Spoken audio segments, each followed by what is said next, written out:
Okay. I there we go. I have been thinking about how to film this video, especially now since I kind of have to, otherwise it's not going to really work that well. But yeah, I'll get to the point. Today is the not 1000th video, it's technically the 1001 video because apparently the last live stream I did counts as a video. Although for some reason everything I do that I upload on YouTube is basically a video in YouTube's eyes. So by definition of YouTube standards, this is, well, the last video was a 1000 video, but this is the 1001 video. So yeah, originally I had plans to basically come up with something like, oh, I can redo the 100th video and play Minecraft, or something like that, or hell, make an April Fool's video for the 1000th video. But I think it's better if I just describe, or just basically sit down and talk. Something I'm not good at. It's not my fault. It's mostly just due to I don't know what disease it can be, but it's something that makes it hard for me to talk to people. But I want to just sit down and discuss how it's been on YouTube and how it's been doing like this stuff. At the beginning parts of it, I will admit it was always just me having fun with it and playing Minecraft stuff. I think before I was like, oh, I was going to be be another Minecraft YouTuber. God forbid, that nowadays is just a terrible reputation to have. But it's good to see that there are still some Minecraft YouTubers that are still having fun or moving on to other stuff. I have no idea what's going on in that sphere anymore. But I kind of then decided to try and do other content, like commentary stuff that I got inspired from by mostly Pyrocynical. And overall, I will admit, it was fun, just reacting to stuff, but I will admit, it was reacting, so, I don't know, I kind of felt a little lazy about it. And I don't know, I don't know, I guess it just didn't feel fun. I still kept trying to do, like, Let's Plays and stuff, but overall, they kind of just fell flat. And I don't know. I wouldn't say they were not fun to do. I mean, they were still fun to do, but I think it was just I kind of just lost like the motivation to do the Let's Plays. Which, yeah. I mean, I wouldn't be still. I mean, I'm still doing Let's Plays. Like recently, I was doing Pokemon Za. I'm still enjoying that game. Surprisingly, I understand that that's apparently a very bad thing to say, and then you'll get torched for it and called a Nintendo Glazer. But look, I'm it's something I wanted to buy because it's Pokemon, and I'm enjoying it at least. I will make a review for that game eventually, but not right now. And my back hurts. Fucking hell. Awesome. Great. I hope it doesn't lose focus. But what else? Aside from that, I mean, then there are the reviews. The reviews are, honestly, I will admit, they take a lot of time to make, but this is the YouTube sphere, and nothing is ever easy to make, in my opinion. I think that the best type of content you can make is stuff that you put hours of work into and a lot of editing into. At least that's what I think, personally. And overall, I think, yeah. I mean, I think the reviews were, looking back on them, are pretty good. The Pikmin review, I will admit that I released recently, was more so just kind of like a filler. It's like the equivalent of like filler. Like I think I feel like I made that for filler, but to be fair, that thing was short as hell, so I couldn't really come up with that many comedic bits. I mean, hopefully for Pikmin 2, I already got plans for like the Pikmin for when I do Pikmin 2, but yeah. But also I then started getting into like, or I kind of grew like a sort of a little addiction to making like the whole long form reviews, like the Kingdom Hearts one, and now I am working on a 4-part review for Xenoblade Chronicles, which, as fun as that is, I'm still in the process of putting it all together. I don't know. I think the hard part about it is just looking for the footage that you need, especially when the editing software you use crashes a lot and resets your progress, which hurts a lot. Not to mention, said editing software can also crash on you if you have multiple audio and video tracks. So here's to hoping that it hasn't gone, okay, the video hasn't gone to a point where it crashes every 30 minutes. I try to, add something new or something. Thankfully, it hasn't gone to that point. But yeah, no, I will admit my editing software could really use an upgrade, but what am I gonna do? Fucking pirate it? Maybe. I'm kidding. But that's kind of it, I think, for now for the YouTube stuff. Okay, I guess there was also, I tried doing commentary as well, and I will admit, I think for when I tried doing commentary, it kind of grew to a point where, like, I didn't have fun doing it. I think Moist Critical explained it well. Covering, like, dramas and stuff, mostly, I think it's because most of the dramas we've had in the past year or a few years have kind of just been very tragic and stuff, or very fucking stupid, or more so just the division of the internet, I think. Because I think nowadays, when it comes to dramas and stuff, nobody wants you to fucking explain both, or try to, like, go on a both sides situation. They mostly just want you to, like, be on one side. You have to pick one. All right, if you're not with us, you get the fuck out.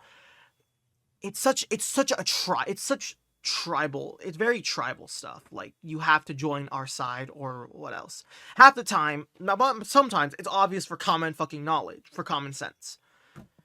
Like, obviously, like, I don't know. I guess we'll take a random example.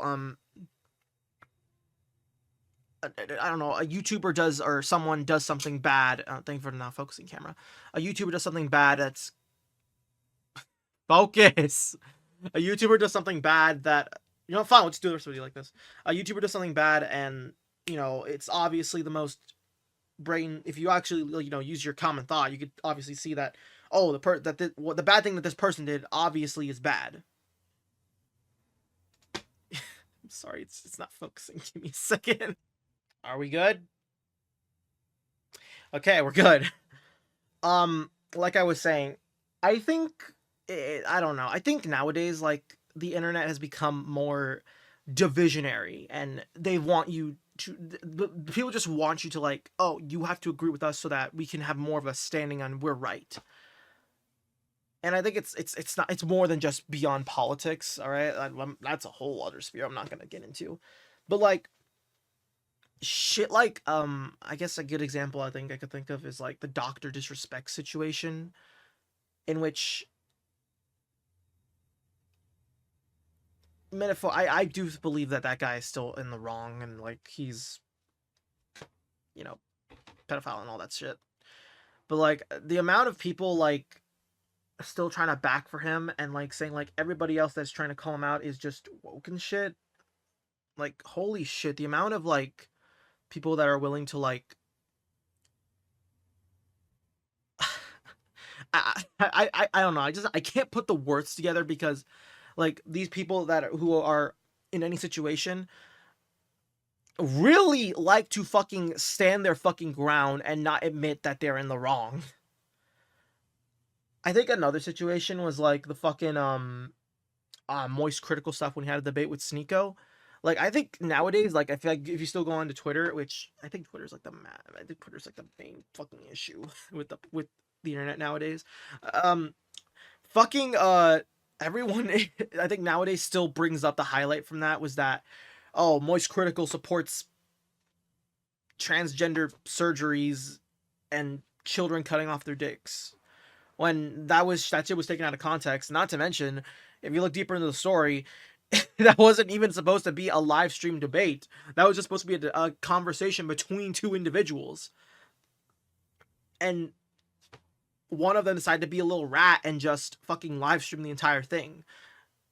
Now, am I saying that Moist Critical would have done that shit? Like he would, I don't fucking know. Like, he would be for it? No, because if you've been looking more into the situation, he was trying to he was going more further into, like, the whole process of, like, the whole trans surgery stuff.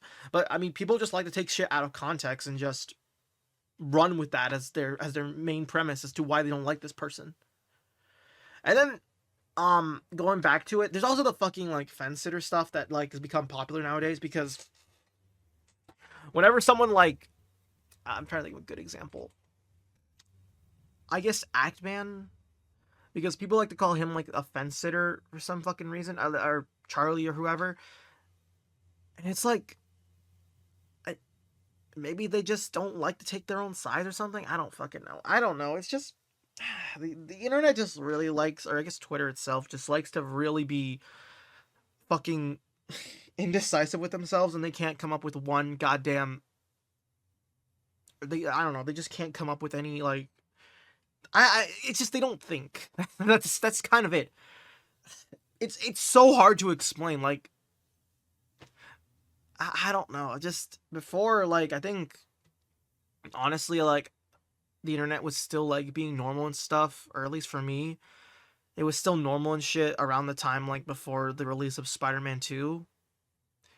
But I don't know. I feel like after that, it's kind of just become more of like a heated war zone, and I do think it gets more heated every day to a point where like being going outside and just enjoying life is honestly much better than being on the internet. I personally think that it is. Now, did I just come here on the video to just basically whine and complain about how the internet is? No, I'm here just explaining my entire.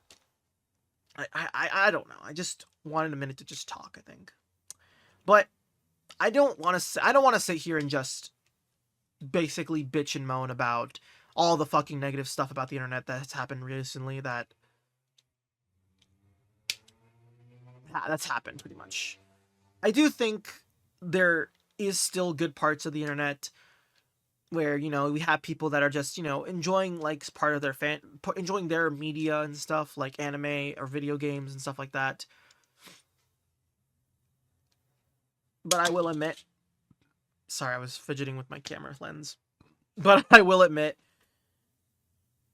a lot of people on the internet, or a lot of like, in my opinion, I think talentless fuckwits really like to just start fires and basically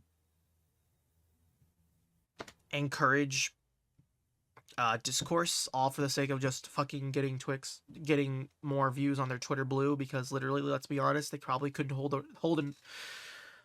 a job. Sorry, my fucking nose is acting up again. Ah, fuck.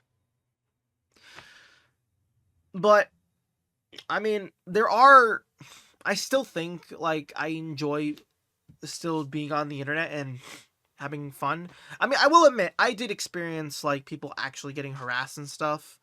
A few months, I think it was like a month ago, like when I made the Andy Pants shorts about debunking his shit. I remember literally like two dumbasses apparently just started going in there and basically harassing a bunch of people in the comments, basically spam replying everyone who basically insulted Andy. I probably should censor it. Whatever, it's fine. I really don't give a fuck. But yeah, no, entirely like I got spammed on YouTube Shorts about someone being basically a piece of shit and harassing everyone on the channel, harassing people in the comment section pretty much. So it led to me, and I basically just closed the comments for both of those shorts. Now, granted, I do think that threats on the internet, 91% of them are mostly just people just talking shit, because let's be honest, I think people have gotten way too comfortable behind the screen and are okay just sending the most vile and heinous shit of death threats that, let's be honest, are just violent shit. But I will admit, there are still some of those there's still a short percentage of people that actually do follow up on their threats, and I still think, you know, that shit should still be followed up on, even if it was said over the internet. I just wish there was an easier way to do it without violating people's privacy. But yeah, no, I will admit, like, the internet is a crazy time right now. Do I think it'll get any better? Probably not, personally. But I mean, for some reason, I'm still clinging on to hope that it could get better. And if it doesn't, I mean, we don't have to, you or me who really don't like the state of the internet, don't have to completely engage with everything you see on there. I mean, hell, you could even follow Mr. Penguin Z0's example and just not be on Twitter anymore or any social media. I mean, I think the only two social medias that, or the only one social media that I'm still use addictively is Instagram, because I just want to follow funny highlight reels and that's it. But other than that, I mean, it's either that or just, I don't know. That's just I don't know. I didn't really have a script mind. I didn't have a script plan for this or anything. I just wanted to come out here and just talk about my experience on the internet and stuff and doing YouTube videos. But what can I come out of this saying? I am still happy making videos and stuff and live streams, and I just know that this kind of stuff, all this shit on the internet that happens, is just a part of just the internet, and there's nothing really you can do. You can change it. I mean, people like to say that the internet is a harsh place, and I will admit, around the time of the Moist Critical and Sneeko debate, it's when I really learned how fucking stupid the internet can be sometimes. That's kind of it. But it's through the internet that I was able to meet a bunch of people, like my friends on the channel that if you met before, Lance, Jazzy Shroom, Triforce Warrior 30. I'm trying to think of who I can say without bringing up actual names. Those kinds of people, along with the others that I've met through the internet, I think are honestly great people. Sure, we joke around a lot and maybe demean each other sometimes, but I still consider them good friends, good online friends that I think we can still be great buddies, despite, you know, some of our flaws. And, you know, I hope we still stay friends and stuff. And I still think, and technically it's not all just online and stuff. I still have a life outside of my YouTube stuff, thankfully. And heck, if I ever need time to like actually take a break from the internet, I can always do that. Now, is this me saying that I'm going to take a break? No, obviously not. I still want to work on videos and stuff, but I will admit college can get very busy. That or just finding determination. I really wish I could find an editor, but let's be honest, who would really want to work for me? I mean, unless you're like doing charity work, I don't know. But yeah. So, in conclusion, I think this could be the conclusion part. I don't know. In conclusion, look, the internet sucks sometimes, but there are some still good parts of it, as long as you know where to look. And as long as you still keep in touch with the people that you were friends with in real life and in both online, I think you'll be just fine on being, you know, online and stuff. And to the negative side of the internet, let's be honest, last I checked, a lot of people have been really weird realizing that those kinds of people are really just a bunch of assholes. Not to mention have an entire reputation of lies that they keep building up because they are desperate to keep their slot machine being fed. So they'll just stick to any source of media and try and say that it's either woke or bad or overpriced. Okay, I'm not going to bring up the overpriced stuff. That is not, that's actually credible. Yeah. But yeah, that was the 1001 video. I don't know what I'm planning to do when I reach 2000. And yeah, I hope everyone, if you do have plans to become a creator on this platform, it may be hard to do and hard to make videos, but as long as you focus on what the original goal of you making a channel is, being to have fun and talk about what you love to talk about, I think you'll do fine on YouTube. I mean, sure, I can't speak because I have 200. I only have 500 subs, but I still love what I'm doing, even if I'm not all the way up high or at 1,000 subs or at 1,000,000 subs or whatever. I still love what I'm doing, and I hope nothing stops me from making videos. So yeah, thank you everyone for who is sorry. Let me say that one more time. Thank you everyone for being subscribed to the channel, or thank you for taking your time to watch this video, even if it doesn't make any sense of what I was trying to say. And yeah, that's gonna be about it. See ya.